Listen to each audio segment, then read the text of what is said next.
Hello everyone. बारिश का मौसम चालू हो गया है, तो इस बारिश के मौसम में कुछ ना कुछ चटपटा अच्छा और जल्दी बन जाने वाली चीज़ खाने का मन तो सभी को होता है। तो चलिए फिर आज से स्टार्ट करते हैं हमारी मॉनसून सीरीज़ का एपिसोड नंबर 1 क्रिस्पी कॉर्न चाट। बहुत ही आसान तरीके से बनता है और कम इंग्रेडिएंट में बनता है और बहुत ही हेल्दी है और खाने में तो बहुत ही टेस्टी है। आप इस रेसिपी को ट्राई कीजिए और मुझे ज़रूर इसके बताइए कि आपका बारिश का मौसम कैसे चल रहा है। चलिए तो फिर हम रेसिपी स्टार्ट करते हैं। उसके लिए मैंने 1 कटोरी कॉर्न है बॉईल कर लिया है, एक कटा हुआ प्याज, टमाटर, गाजर, कैप्सिकम और नींबू लिया हुआ है। आप कोई भी वेजिस ले सकते हैं।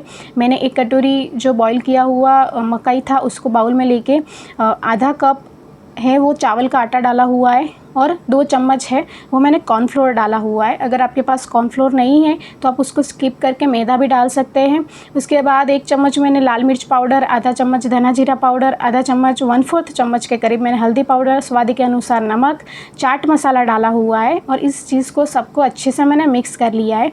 आप अगर मिर्च चाहे तो कम ज़्यादा भी कर सकते हैं। मैंने थोड़ा सा ही 3 से 4 टेबलस्पून जितना पानी डाल के उसको अच्छे से मिक्स कर लिया है ताकि वो जो आटा है उसका कोटिंग अच्छे से कॉर्न के ऊपर चिपक जाए। उसके बाद तेल अच्छे से गरम करके इसको इस तरह से क्रंची होने तक फ्राई कर लिया है। आप देख सकते हैं इसका आवाज़ कितना अच्छा आ रहा है, बहुत ही क्रंची हुआ था। आप ऐसे भी खा सकते हैं, बहुत टेस्टी लगता है।